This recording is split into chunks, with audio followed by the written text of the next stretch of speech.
안녕하세요, 오태민입니다. 여러분, 요새 메타버스라는 말이 정말 많이 들을 수 있죠? 어느 회사가 메타버스에 투자한다 그러면 주식 가격이 오르는 그런 시대입니다. 근데 여러분, 메타버스라는 말이 새로운 말이 아니라 10여 년 전에도 메타버스가 된다 그래가지고 지금과 비슷한 열풍이 있었던 적이 있었습니다. 그러다가 대부분의 회사들이 사라졌죠. 그렇던 메타버스를 다시 부활시킨 것이 비트코인이라는 것을 아는 사람들은 많지 않습니다. 왜 메타버스 비즈니스를 부활시킨 게 비트코인일까요? 그 전에 먼저 우리가 메타버스가 만들고 있는 세상에 대해서 조금 암울한 이야기를 제가 드려보겠습니다.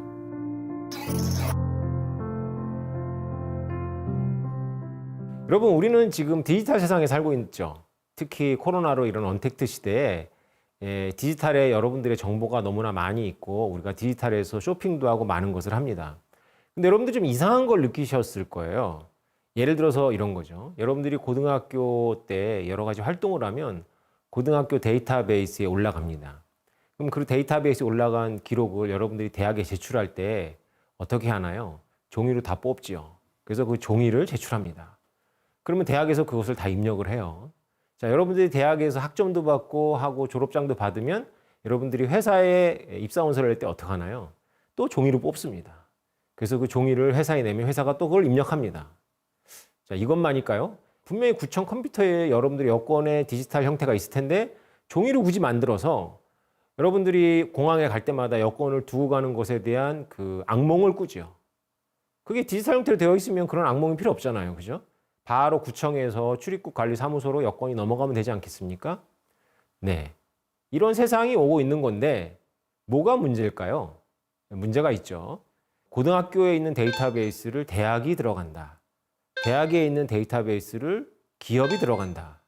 구청에 있는 데이터베이스를 출입국 관리사무소가 들어간다는 얘기인데요. 그런데 어떤 기업이나 어떤 세력이 이렇게 한다면 정말로 이것은 우리가 조지 오웰의 1984에서 생각하는 바로 그런 시대입니다. 우리들의 모든 기록이 온라인에 있긴 있는데 그것이 서로 다 연결되고 우리가 종이를 뽑지 않는다면 그것은 누군가가 모든 데이터베이스에 접근할 수 있는 만능키를 갖고 있다는 뜻이기도 합니다. 네, 끔찍하죠? 메타버스가 이제 마케팅 용어에 가까운데 그럼에도 불구하고 메타버스라는 게 실체가 있어요. 우리가 뭐 게임 세상이 있다거나 혹은 뭐 SNS라는 세상이 있다거나 이런 유튜브라든가 이런 모든 것들이 각각 하나의 거대한 플랫폼인데요.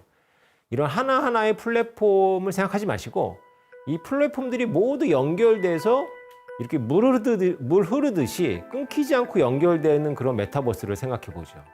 이런 메타버스를 우리가 편의상 메가 메타버스라고 이름을 한번 붙여볼까요? 그럼 여러분 생각해 보십시오.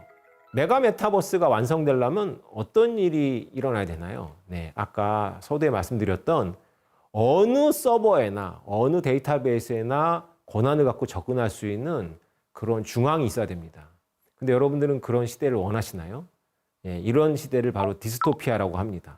디지털 디스토피아가 열리고 있는 거죠. 그러면 비트코인하고 무슨 상관이 있느냐? 네, 이런 여러 가지 플랫폼들이 서로 연결될 때 중앙 없이 몇 가지를 인증하면 이 사람이 이 사람이구나. 그리고 여기서 통용되던 가치물이 이 플랫폼에서 통용되는구나.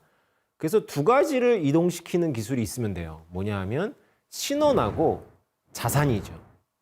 예를 들어서 여러분들이 게임에서 만든 비싼 아이템의 그 가치물이 다른 플랫폼으로 진짜로 이동을 한다면, 허락을 받지 않고 이동을 한다면 다른 플랫폼에서 거래할 수 있겠죠. 정말 멋진 아이디어긴 한데요. 여기서 중요한 것은 플랫폼마다 우리가 보기에 구현되는 방식은 다른데 중요한 거는 소유권입니다.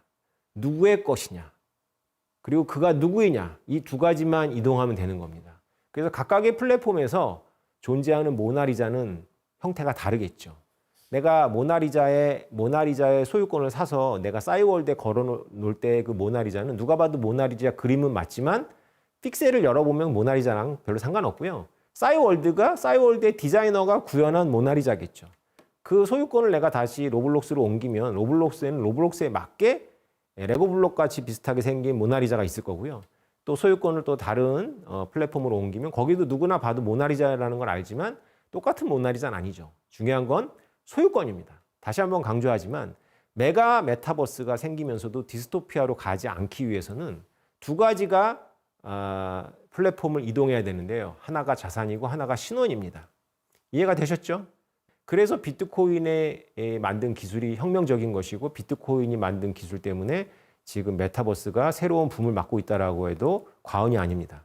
얼마나 좋겠어요. 고등학교 정보를 종이로 뽑아서 대학에 내지 않고 대학도 그걸 다시 입력하느라고 타이핑하지 않아도 되고 그리고 대학이 권한을 갖고 고등학교 서버에 접촉하는 것이 아니라 그 자료가 내 거라는 것을 대학이 인정만 해주고 대학은 고등학교 서버에 접촉을 못하는 거죠. 기업도 내 정보라는 걸 알면서도 대학 서버에는 접근은 안 되지만 내 정보가 그대로 종이로 다운받지 않은 상태에서 다시 기업의 서버로 들어가서 인증을 받는 거죠. 이것을 이해하시면 여러분들이 지금 NFT나 메타버스가 과연 한때 붐으로 끝날 그런 마케팅 용어인지 기업들이 마케팅 용어로 이것을 만든 것인지 여러분 생각해 보실 수 있을 겁니다. 혹은 너무 기술적으로 메타버스를 VR 이런 그런 VR 기기를 쓰고 3차원 공간을 이렇게 구상하고 물론 이런 우리의 신경계를 확장하는 그런 것도 되게 혁명적이고 중요하지만 그것이 이 메타버스의 붐의 모든 것이 아니라는 겁니다. 오히려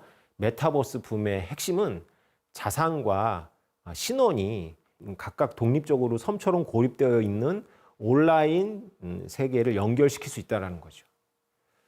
제가 이렇게 얘기해서 이해를 못 하시는 분한테 드는 예가 하나 있습니다. 그게 뭐냐면 대한항공의 마일리지 포인트인데요. 대한항공의 마일리지 포인트는 여러분들이 외국에 이렇게 비행기를 타고 가면 쌓입니다. 많이 타고 가서 쌓이면 뭐 괌이나 싱가포르 이런 데 그냥 공짜로 갈 수 있는데요. 다 애매하게 남아요. 다 애매하게 남아서 10년이 지나면 그냥 없어집니다. 우리한테 준 것 같은데 다시 뺏어가는 것 같기도 하고 네. 그냥 마케팅 그것만 되는 것 같기도 하죠. 자, 만약에 근데 대한항공 마일리지를 우리가 그냥 제가 애매하게 남는 것을 누구한테 팔 수 있다면 혹은 줄 수 있다면 어떨까요? 파는 사람은 뭐 자기가 애매하게 남은 거를 제값을 받고 팔면 그걸 사서 모아서 뭐 싱가포르 티켓을 받는다거나 아니면 1등급으로다가 뭐 업그레이드 한다거나 혹은 뭐 일본에 간다거나 할 수 있겠죠. 근데 그게 불가능합니다. 그게 왜 불가능하죠? 내가 누군가에게 거래를 해도 그 대한항공 마일리지는 대한항공 서버에 들어 있습니다. 대한항공 서버가 저를 다 확인하고 저에게만 준 거기 때문에 제가 누군가에게 임의로 양도를 하더라도 대한항공이 인정을 하지 않죠. 그래서 아까 말씀드린 것처럼 대한항공의 마일리지 서버도 독립된 온라인 세계인 거예요. 근데 이것이 메가 메타버스에서는 이동할 수 있다는 겁니다. 왜냐하면 엄연히 마일리지 포인트도 기업이 저에게 준 가치물이기 때문이죠. 누군가하고 바꾸고 누군가는 그 마일리지 포인트를 모아서 대한항공에 제출하고 비행기 티켓을 얻을 수도 있겠죠. 이렇게 얘기를 하면 여러분들은 대한항공이 되게 싫어하겠네라고 생각하실 거예요. 특히 회계학을 전공하신 분들이 그렇게 제 이야기를 듣고 반론을 얘기하더라고요. 뭐 이런 뜻이죠. 기업이 그런 포인트를 줄 때는 다 쓰라고 주는 것이 아니라 그냥 형식만 주는 거고 안 쓰기를 바라는 건데 그거는 너무 기업을 너무 이렇게 좀 그렇게 보는 거고요. 뭐 기업 입장에서 좋을 수도 있고 나쁠 수도 있을 것 같아요. 제가 보기에는. 중요한 건 뭐냐면 먼저 선도하는 기업은 자신의 마일리지 포인트가 전 세계에서 중요한 자산이 되는 그런 선도적인 효과를 누릴 수 있을 거고요. 사람들이 이제 디지털에서 흩어진 자산들을 그 플랫폼을 이동시키는 그런 시대가 오고 있는 거죠. 이것은 아까 제가 며칠 전에 설명드렸던 호텔에서 문을 열면 거기에 꽃병을 놓고 그거는 꽃 쪼개지 않고 내 걸로 만들 수 있다고 그랬잖아요. 칼라드 코인, NFT라고 하는 거. 거기에 내가 게임 아이템의 소유권을 넣을 수도 있고 내 신원 정보를 넣을 수도 있습니다. 그래서 그것들이 이 플랫폼을 옮겨 다닐 수 있는데 여기서 중요한 것은 뭐냐면 옮겨 다니는 것이 중요한 것이 아니라 그것이 내 것인 것은 확인시킬 수 있는데 나에 대해서 추가적인 정보를 넘기지는 않아도 된다. 그리고 내 것인 것을 확인하는 사람이 거대한 뭐 권력을 갖고 있는 정부나 거대한 정보를 갖고 있는 포털 사이트가 아니라 일반인도 그것이 내 거라는 걸 확인해 줄 수 있다. 그래서 우리가 생각하는 디스토피아가 아니더라도 신원 정보와 소유권이 플랫폼을 넘어다니면서 거래가 되고 인정을 받기 때문에 거대한 메가 메타버스 시대가 여러분 앞에 열리고 있다는 거죠.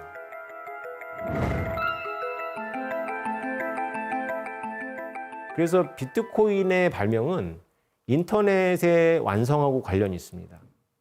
비트코인을 만들려고 했던 분들은 암호화폐라고 해서 암호를 만들어 놓고 뭐 고민을 했지만 진짜로 만들려고 했던 건 뭐냐면 수평적인 노드들을 만들려고 했습니다. 원래 수평적인 노드라고 하는 것은 인터넷에 붙여진 이름이에요. 그래서 인터넷들은 모든 노드가 수평적이기 때문에 구글의 노드나 제가 만든 제 개인의 홈피의 노드나 다 수평적인 거예요. 근데 지금 이 얘기를 하면 아무도 그것을 진실로 생각하지 않을 거예요. 근데 20년 전으로 시계를 돌려보면 진짜로 그렇게 믿었어요. 그래서 인터넷이 수평적인 세상을 만들 거라고 생각을 했던 거죠. 우리가 대기업을 신뢰하는 이유는 대기업이 막 여러 나라의 지점도 갖고 있고 접근성이 높으니까 사람들이 중소기업의 물건을 사는 것보다는 대기업의 물건을 사는 것이 더 지리적으로 접근성이 높기 때문이라고 오랫동안 믿어왔는데 인터넷은 그런 지리적인 한계를 없앴기 때문에 우리가 굳이 대기업을 신뢰할 필요가 없었거든요.